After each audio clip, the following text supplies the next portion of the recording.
ヒーロー D シリーズ D シリーズディスティニーデストロイです。 D タイム It's D タイム。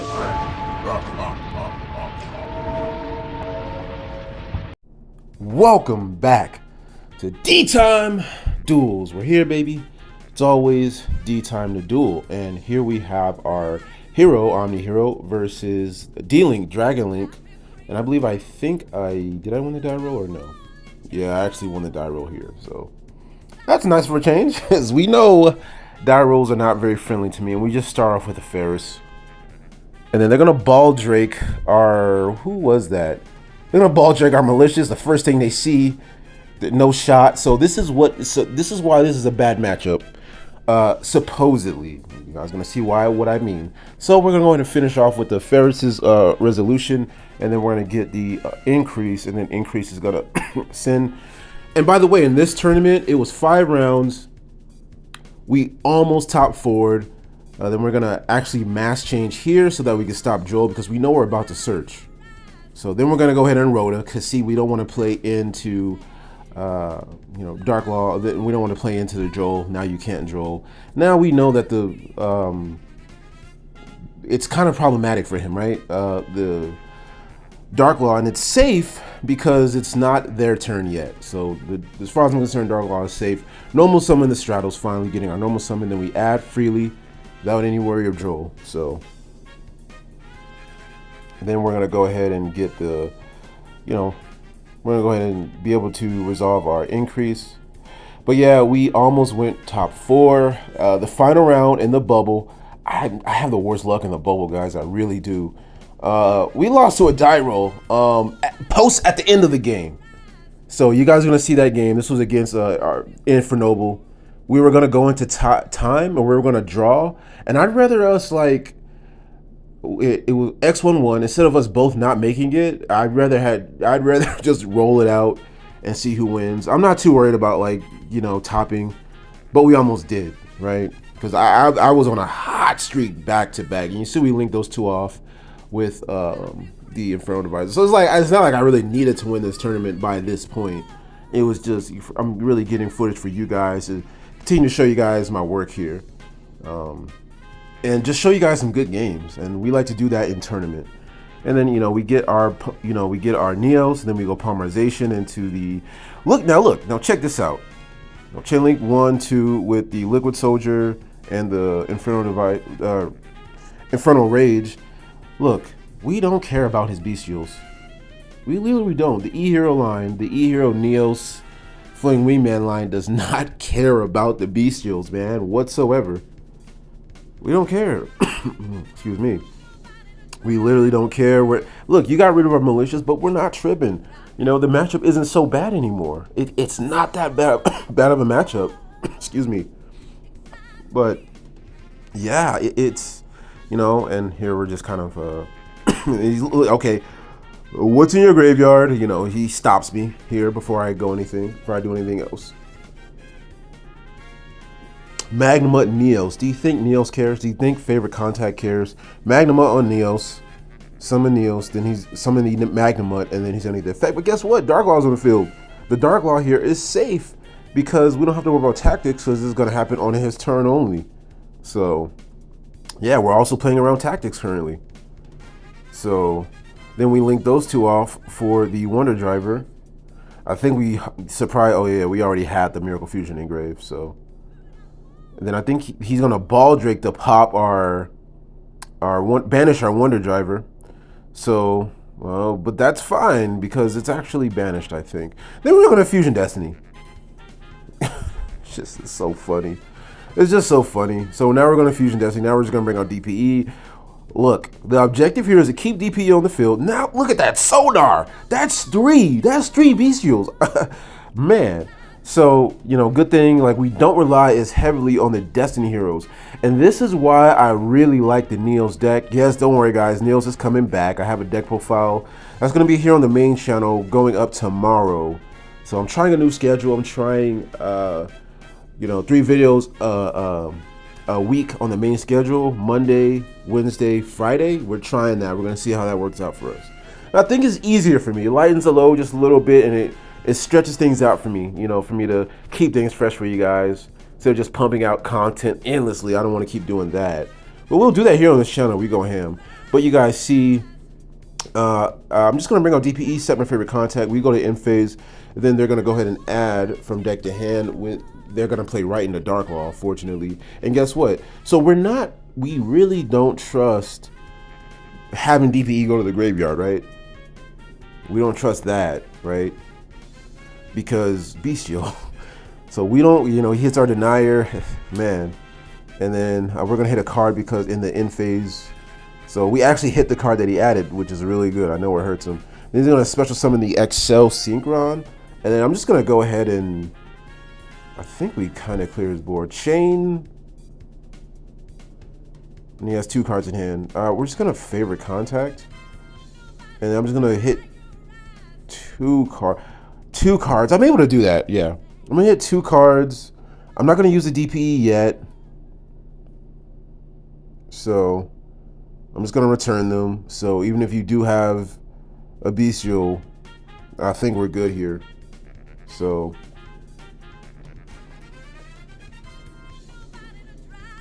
and then there goes the Shining Neos, and we're going to place that in defense mode just in case of a tactics. So we're going to place them in defense mode and pretty much hit those 2 cards, thus banishing them. We're just going to keep the DPE on the board, honestly. We're not going to use DPE yet. We're going to wait for his normal summon. Switch to attack mode. He thinks he can probably run over someone like a Dark Law. We still have a live DPE pop, mind you, because DPE can attempt to destroy Shining Neos, which the Shining Neos resolves undestroyed because he cannot be destroyed by anybody's card effect, not even the owner's, and then the other card. So we can use Shining Neos as an appropriate selection because it doesn't target for DPE plus their card. And we just keep the DPE on the field because we want to keep him out of the graveyard against Bestial. And then obviously he's not going to be able to run over the Dark Law because the Dark Laws, the DPE, it's me, DPE's attack lowers the, you know, Bestial like dramatically. So he's not going to be able to run over anything, and he's out of place there. So that rounds up game 1. So if you guys are liking what you guys are seeing, go ahead and give us the thumbs up, comment and comment it DTime down in the comments, and subscribe where you're at if you're new here. We got more on the way a little later on today here. We just want to get this first one out. Really appreciate you guys. On into game 2. Okay, into game number 2, and they're going to start off with quick launch. And I really like Dragon Link going first. And then he's going to summon the Rocket Dragon. I think he's going to link that off. We like them to go first because they play really hard in the droplet.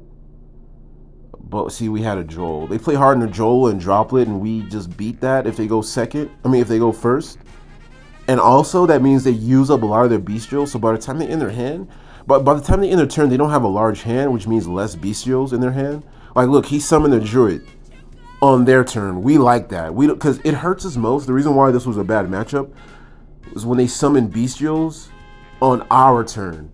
Now, when they use bestials on their own turn, and we don't even have a graveyard going first, it's really good for us. And then they play in a droplet really hard, like badly. So, that's what I really like about this matchup, and particularly this build that we're using. We're main decking droplets. So, Dragon Link, I think it's gotten worse against Hero drastically, man. And I'm even starting to go to the theory of, because they don't have a very good hand. Looks like they're just gonna seal pass, right? 2 dragons, seal pass. Hand wasn't that great. I have a Joel, but they don't play into it, so now we get to keep that Joel. I have a droplet. We're not going to use it. We're definitely not going to use it here because we don't know what they have. We may or may not droplet if they don't, because we still have to respect the hand. So we're going to play into Joel right now. We're going to go emergency call. We're going to prompt the Joel because we have to. Okay, and then do they Joel us? Wait. I don't think there's any Joel, man. There's no Joel. I don't think so. Yeah, no Joel. Okay. There's no draw. And then we're gonna go ahead and add the. That's what I like about eCall. Like it'll confirm if we're gonna be able to play or not. And if we're not able to play, we just have to make a defensive setup. If they do have a draw, fortunately they did not have it.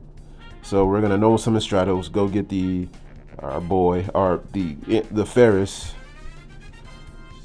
and then go to battle phase and attack the sphere. So because we know we're up a game and we don't have to win this turn. We don't have to OTK. We don't have to go crazy.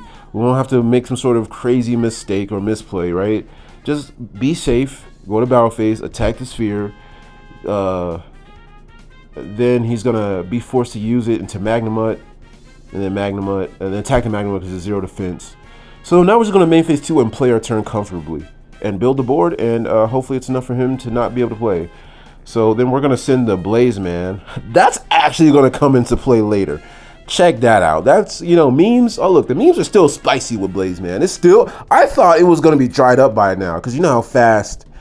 You know how fast certain memes, like, they'll come into relevancy, then they'll die down really quickly. But they haven't yet. They have not yet. They're still going around. Then we're gonna, resolve our Vision Hero line. Then he goes to use the Veiler, the Effect Veiler, to hit our increase. And guess what? I didn't have a response this time around. So I just have to set a droplet and pass. So we have a droplet. All we have is a droplet and draw. We don't have anything else. Droplet draw. Hope he makes the wrong play. He in phase adds that dragon in hand with the Magnemite. Forget his name. Level 4. He's the main starter. One of the main starters. He looks like he bricked into the boot. We know what that's like when we hard draw Miracle Fusion. That sucks. Sometimes even favorite contact. That's not fun to draw. So it happens. Especially if you're playing 40, you're gonna see a lot of your one-ups. Like if you're playing 1 increase, you're gonna see the 1 increase all the freaking time. Like 60% of the time, you're gonna see the 1 increase for sure. So we know what that's like. That's not fun. And then they summon the Rocket Dragon. And then they're gonna summon the. It starts with an S. This dragon here, man. The guy's name. He starts with an S. That dragon that he just special summon, I believe. Resolution, we go to Droll. He gets the Light Wyvern Dragon, and then we go to Droll. So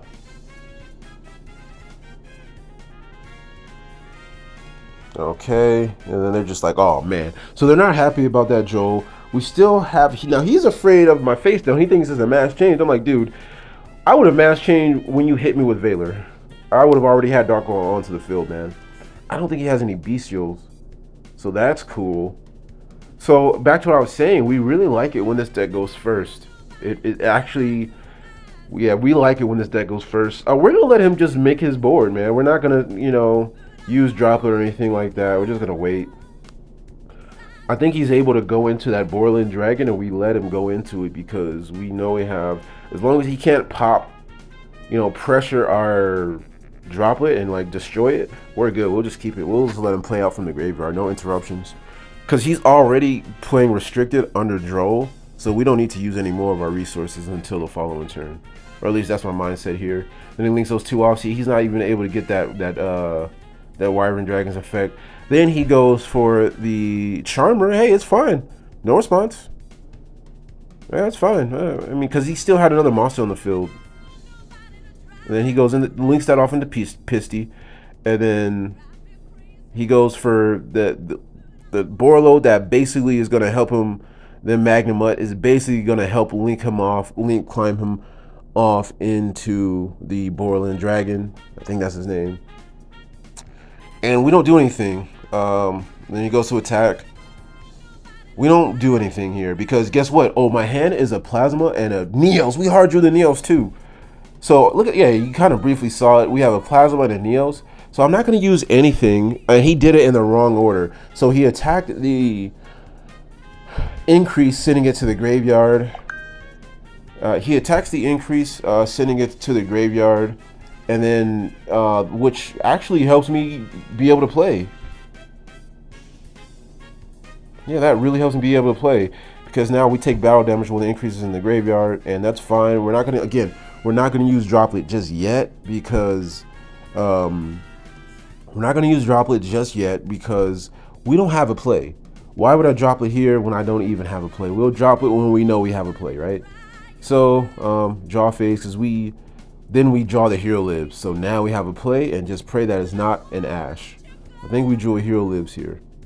So yeah, hero lives feels good. Pay half our life points. We're still, yeah, no need to use on the Borderland. He's not too scary here.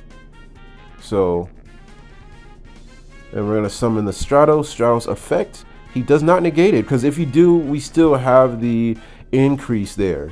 So we let it go off, and we're gonna add, check this out.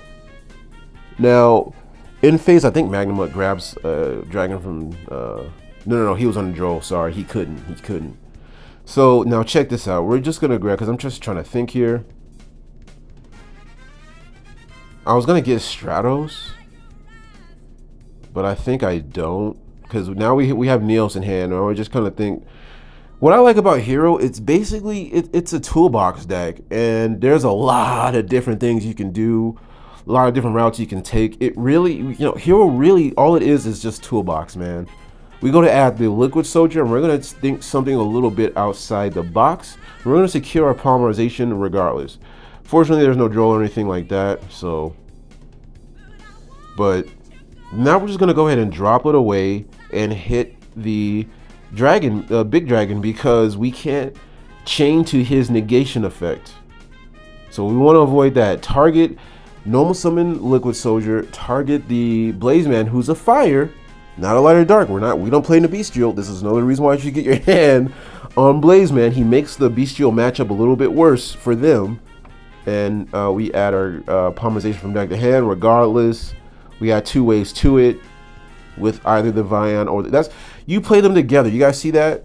You don't, most people think are pairing them against each other, Vion and Blaze Man. No, you use them together. I keep trying to tell people, use them together. You guys see here, it's really kind of a crazy field here. I'm just thinking here what we're gonna do. Why am I linking off?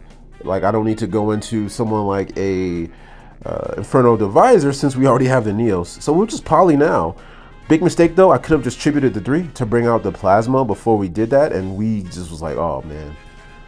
And he was gonna go for a dragon that he was hoping for, but I think it was already in the graveyard, so he was like, oh no. So sad face for him. Then he summons this Rocket Dragon. I don't think it does anything. So that's in Chain Link 2 to polymerization, and then we're gonna resolve that. And boom, bring out our Inferno Divisor, go get our favorite contact. When I'm going second, or after they got there, I like to play my going second turn as if I'm going first, and I still go for the wingman play, and I still get that setup for the following turn in the event that I don't OTK. Then we Plasma, take the Borlo, and then we tribute that guy off for the Sunrise, and then Sunrise goes to add the Miracle Fusion, and yeah. I think this was a clean game. I don't think there were any illegal plays made. If there were, let us know. If there's some that they got away with, or some I did that I shouldn't have done, let us know down in the comments. But obviously here, this is the end of the game. There's no Nibiru, I don't believe. Then we're going to go ahead and Miracle Fusion into, I think this is game, because the Sunrise is going to pop when we attack. We're going to bring out the Wake Up Your E-Hero. We're going to just banish everything, I think, at this point, because the Wake Up Your E-Hero can attack directly. And yeah, Hero's insane. You guys see, we didn't care too much about the Bestials. I think game 1 was a perfect example of that, due to the wingman line, due to the wingman setup. And we slowed it down just a little bit. This would be game here, so because we're gonna bring out the Wake Up Your E-Hero. So we slowed down like dramatically, but this is already in the game. So if you guys are liking what you guys are seeing, please subscribe. I love you guys. I appreciate you guys. Gonna catch you guys in the next one, and that is game. So all right, next one. Love you guys. Later. Out.